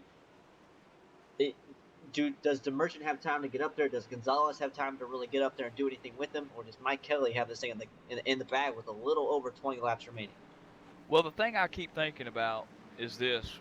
Mike Kelly, he's in the lead. He gets to restart the race. But the problem is, remember, he was in 5th, 6th spot working his way up. He's made some good moves working his way up through the field. But when he does that, he's burning that rubber. And I've seen a bunch of rubber coming off that car during these last few laps. So I hope that he hasn't run the rubber off completely and he's got enough to go the distance. Maybe he's expecting another caution a little bit later, about 10 laps from now, and then have a 20-lap shootout where he can pit then. Who knows? It's difficult to say, but I mean, at this point, the rest of the field is going to stay out. So if you pit and there's, just a few laps remaining, do you have enough time to get back up there? I think he's made his bet. He's going to have to stay out from here on out. I believe they're good on fuel and tires. It's just a matter of, is he going to have the speed to maintain, as it looks like we are possibly double file here. Well, if he wins this race, he needs to get him a personal comfort bed. Because like you said, he's made his bed. He's got to sleep in it. Might as well sleep in a personal comfort. Here we go. Mike Kelly back to the green with a 00 Buckshot Jones and Larry Pace to the outside. And the 2 car, Mike Kelly, he took off. He got a good gap. The 00 is going to fall in behind him. Behind him on the outside is Jose Gonzalez as they almost make contact. 3 wide. 3 wide, nearly 2 rows deep. Jose Gonzalez, the hot dog between the buns. He'll spin. He'll hit J.D. Laird. They're all wrecking. Turn 3. The whole field. There it is. The big one. The only 2 that really escaped, I see, were Seth the Merchant and Mike Kelly. My apologies again. Looks like Jose Gonzalez tapped Jimmy North there, and that pretty much sent Jose spinning off to the left there. And, of course, the rest is history. So that's exactly what Brian Boris Cook wanted, by the way. And Dakota, he restarted at 11th spot, and he took a left-hand dive through the grass to move up the 4th spot. I mean, you look at how many cars were affected by that. He's in a really good spot. I mean, he's got a really good shot at the top 5 right now with the damage, even on his car. So, as we actually are able to talk to him right now, Brian Boris Cook, this is Dakota Ehrman up in the booth. You got a copy, bud? I hear you. You hear me? We hear you, sir. So, you're obviously able to just barely miss that wreck. It's going to put you back up inside the top 5. So, you got a car to do something with it, or are you just hanging on right now? Yeah, I've only got a couple laps on my tires. Car feels good. Got some nose damage, but that's all right. Little dent in the hood's kind of leading the way, so I feel pretty good about this. I got to tell you, when I missed that wreck, I kind of jumped for joy. That was pretty awesome. So you got Jose Gonzalez still going to remain in the 3rd position. Seth the Merchant, he's on new tires, but Mike Kelly leading the race. He's on older tires. You think that you have the advantage here, or are you? Well, I don't wish any ill on anyone, but old Jose has a bit more damage than he had when I was racing him at the beginning. So I feel pretty good about that, but it's going to be tough. I'm just going to try to keep the nose clean until the last 10 laps. There's no more pit stops the rest of the way. We were just talking about that earlier. Looking at Mike Kelly's situation, he's up there on those older tires. Is he done for? You think he's just going to fall backwards, or is he in a really good spot right now? In your honest opinion, we know it's really slick out there. We want to hear from the driver's point of view. Where would you rather be right now, on old tires out front, or right where you are with those fresh tires? I'm happy with where I am. I'm also happy that I'm going to restart on the high line. Mike has had a couple problems with spinning tires on the restarts. He's done a great job otherwise, but I'm glad I'm in the high line. We'll see how it works out. All right, Brian. Well, we're going to let you get back to focusing before you go back green. Good luck, buddy, and you got this, bud. All right, thanks, guys.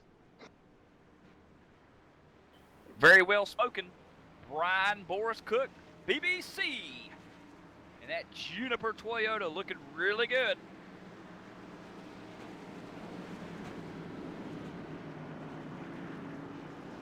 And he will restart fourth. He said, Dakota, which I found interesting, he wanted to be on the outside. Are you kidding me, Brian? I want to be on the inside. Let's see what happens. Well, he's got a point. With Mike Kelly spun his tires quite a lot. So here we are. Pace car's off. Green flag's coming. And there goes Mike Kelly. He's got a good run on the restart. Ooh, Brian actually got really loose. He's going to fall back. He's going to be able to maintain his spot. Looks like he's got company on the outside. But he'll hold off for the fourth position as they're set the Merchant still stuck on the outside of Jose Gonzalez. He clears him. And now sits right in line behind Mike Kelly. Hang on to it, Brian. Fighting the wheel. Brian Cook in fourth. 14. Reckon. Looks like he caught it. We stay green as battle for the lead. Set the Merchant underneath Chris Payne. Woo! Mike Kelly, my apologies. They're bumping. Man, Robin doors. Look at this. The Merchant's gonna drive away with it. Look at that. Man, they are rubbing each other down in the corner. I love it. Short track racing, the paperclip at its final. Caution out.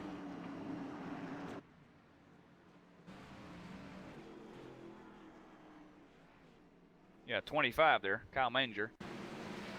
Gonna do the old self-spin off turn 4 there. Whew. That's what a slick restart. Corner him again. Yeah, well, that was a crazy restart, and that shakes everything up. You're still gonna have Cook in fourth, as Kyle Manger just lost it off the corner all on his own, but Seth the Merchant, driving around Mike Kelly, now gonna be the leader. As long as he doesn't spin his tires on a restart, Brian had talked about Kelly having done that, but the Merchant we've seen do it, multiple times on restarts before as well. So those two are going to be on the front row, slightly old, used tires. Everybody's kind of on older tires unless they pit at this point. So it's who can get the best restart here. We're closing on a little over 10 laps to go. Man, I'm going to tell you something. Watching that rev, went back and watched the restart there, Dakota. Brian Boris Cook had his hands full on that restart when he was wheeling that thing. Do you see that car get nearly 180 degrees sideways? My gosh. Spun them tires, buddy. I love it. I guess the way he likes it, though. He did say he was really pleased with it. Whew. I can't, throw a blanket over the top 6 here. It's anybody's race. I really can't pick a favorite at this point. They're all really quick. It doesn't seem to matter how much damage you get, or you could bounce off the wall or bounce off other cars, and you're still competitive at this point. 13 laps to go, Dakota. This time by under the yellow flag conditions. 12 laps will be left. Whew. We might have to have a 1 lap moment of silence for the next green flag.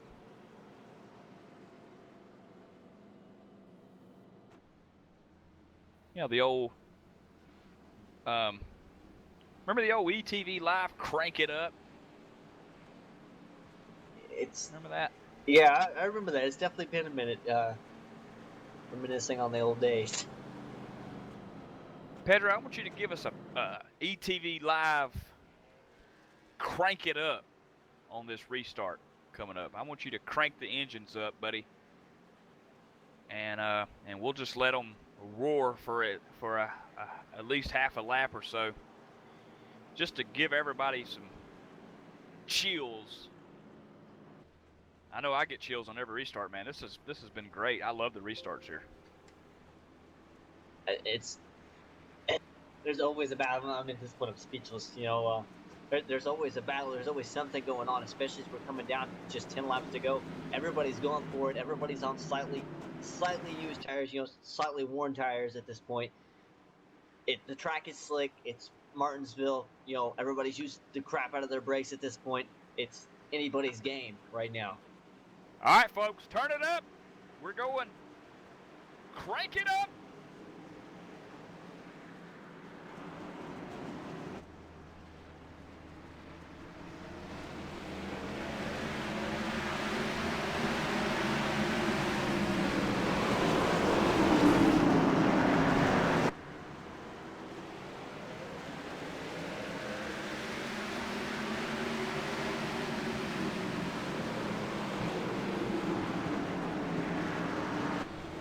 There you go, folks. Sights and sounds.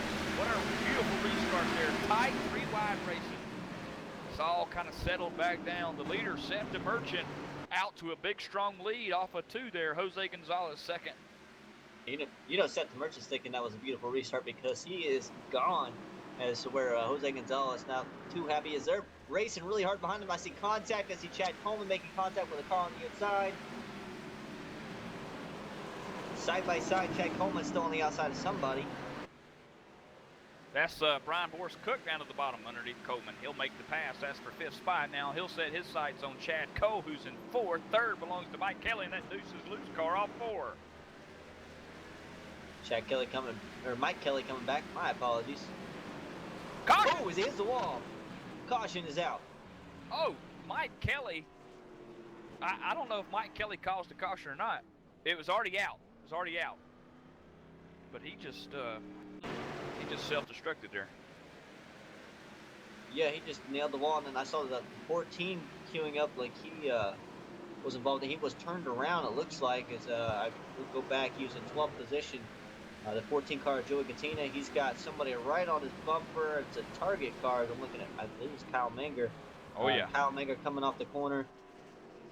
Hey, earlier Joey got right hooked. This time he got left hooked. He just can't win, can he?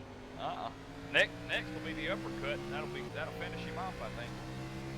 He just came right up into him. The 14 running kind of low off the corner, but at the same time, the 25 comes up, puts him right in the wall, and I don't know if that's going to be it for the 14, but it's lap, showing right there. It was lap 192 of 199 as the leader is currently working on 195. All right, so Dakota, what in the world are you thinking if you're Seth the Merchant? I mean, he had a great lead. I mean, about a 3.5 car length lead over Jose Gonzalez. Probably going to check out, win this race. Now, it's a different ball game, and we might get one final restart here.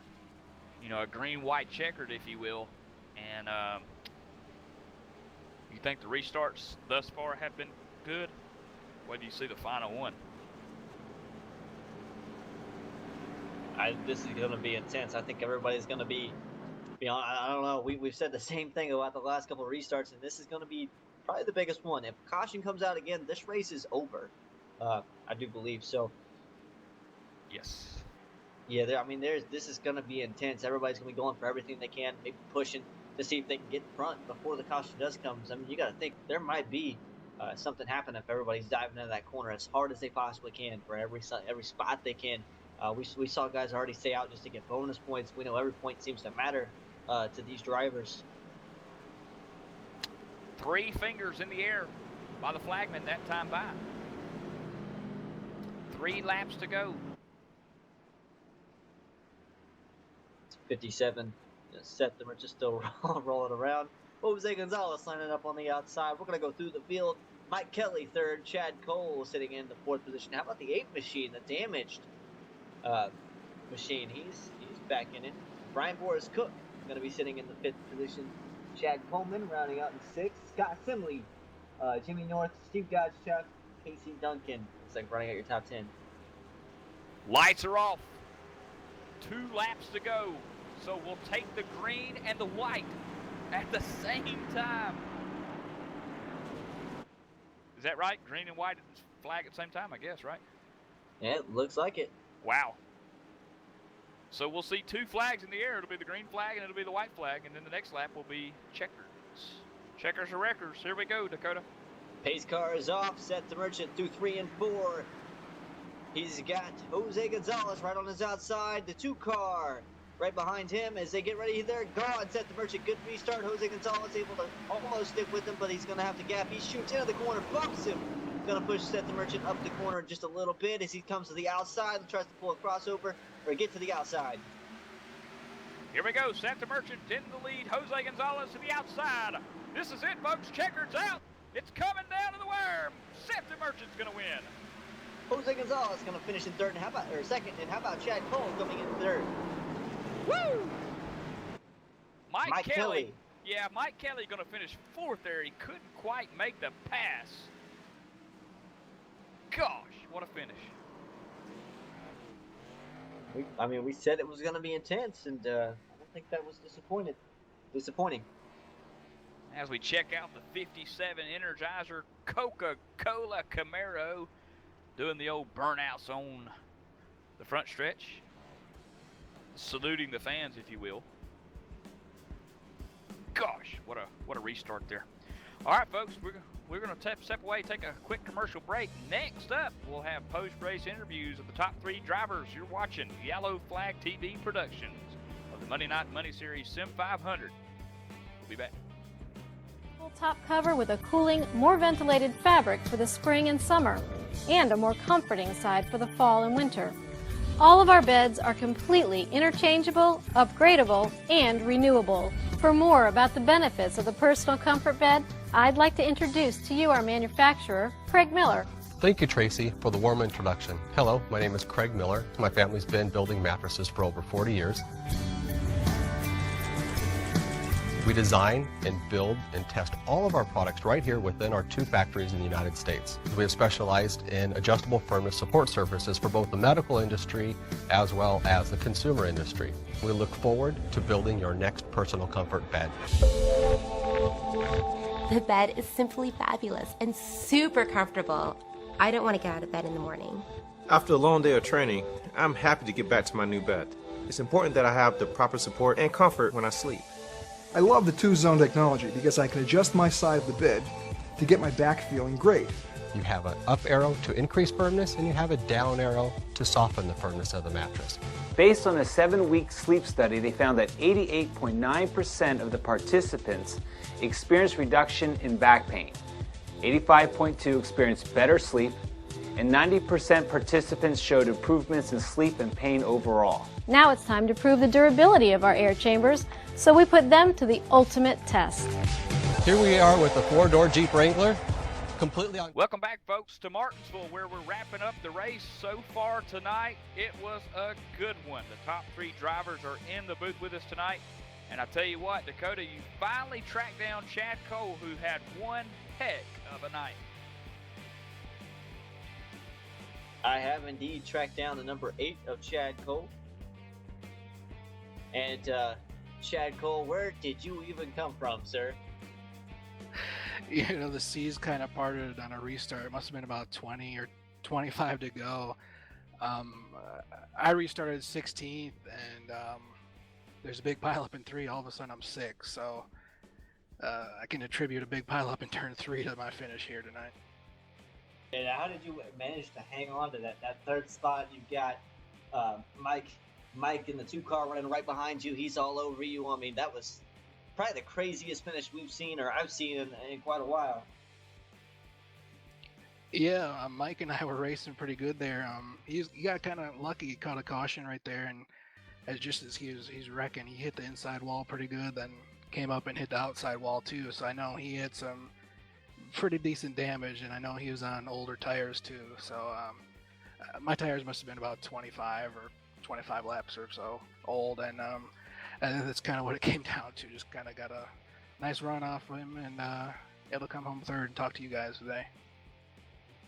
It's awesome to get to talk to you, and we'll go ahead and give you a chance real quick. Throw out any shout outs, any sponsors you got. Yeah, I got to give a shout out to Personal Comfort for coming on board this week.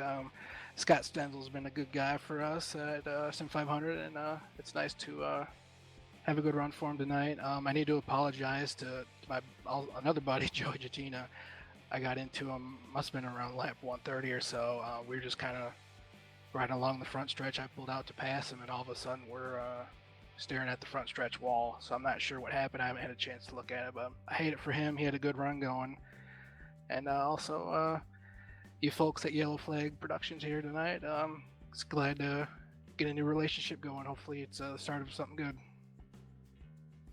Hopefully. Thank you, sir, so much for your time, and congratulations on your third place finish tonight. Chad Cole, ladies and gentlemen, I'm going to go ahead and pass it on to Michael Keaton, and I will see you guys next week. All right, there you have it, folks. Chad Cole finishing third. Now, just trying to catch my breath from chasing him down, Jose Gonzalez finishing second. Jose, you put on quite a show tonight, as well as many other drivers, but man, when it came down to it, you just couldn't get past that 57 machine. You had the horsepower to do it. Was the damage slowing you down? Yeah, I got turned with 30 laps before the finish, and I had to come back, and I restarted 20th. I mean, I was 20th when everybody went to the pit road, and I decided to stay out. It's the only way I would be able to get some positions, and I was lucky enough to be up there. But I have nothing for Seth, and not only because of the damage doesn't affect you much here, but the tires were really old, and he had better tires than me and Mike Kelly. Chad Cole I wasn't worried about Chad Cole because he's not that good, so you know, I'm happy about second finish. I mean, Jose, you qualified second, you finished second. I mean, wouldn't it have been better just to, just tell Joey or tell one of the guys, hey, look, I'll just qualify second, just put me in second. We'll be, I won't have to run these 199 laps. I mean, talk about. Yeah, it would be much easier. It would be really easier, right? Oh, that's right. So next week, Auto Club Speedway. Talk about that, and of course, anybody you'd like to thank, Jose, go ahead. I want to thank everybody except Chad Cole. Everybody's good to me except Chad. So, all the admins and that make this Sim500 work. I mean, they're all great except Chad. There you have it, folks. Fast as always, Jose Gonzalez finishes second at Martinsville. Now, to the man of the hour, the hot red number 57 machine wins at the paperclip. Seth the Merchant. My gosh, what a finish, man. Hell yeah, dude. I tell you something, man. We watched you coming from 13th spot early on in the race to manage your way up to the top 5, and then it's like you never left it, man. You look good up there. Yeah, I felt like I was able to roll the top really good, and that's how I gained most of my track position there, and then just playing tire strategy. Risking it a few times, everybody would pit and I would stay out. A little bit older tires and get lucky with cautions. I definitely don't think I was probably the fastest one tonight, but I just got lucky with my tire strategy, especially there at the end. I think I was probably on the best tires of everybody up there. Kelly ended up pitting, and I think I had like 10 laps on him. If it wasn't for that, I don't think I would have been able to get around him. All right, so before the last caution where we went green, white, and then checkers, obviously, the one before that where you had opened up a big lead on Jose, what's going through your mind when you see that caution after you're looking in the rearview mirror and you see Jose's about 5-6 car lengths behind you when you probably got it wrapped up in the bag, but now you've got a green, white, checkered? What's going through your mind then?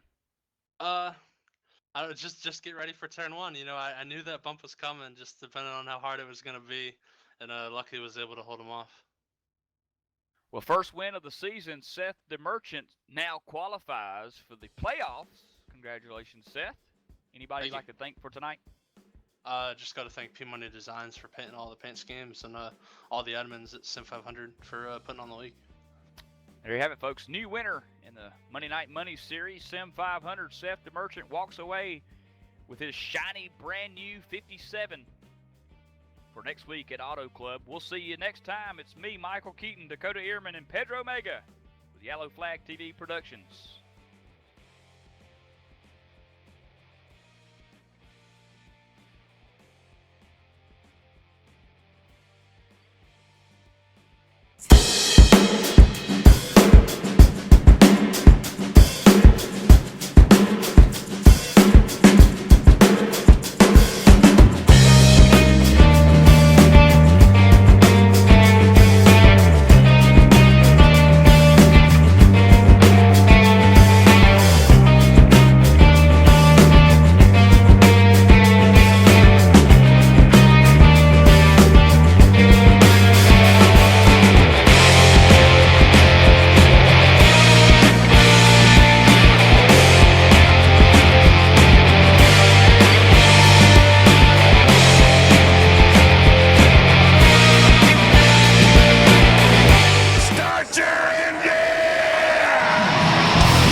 Start your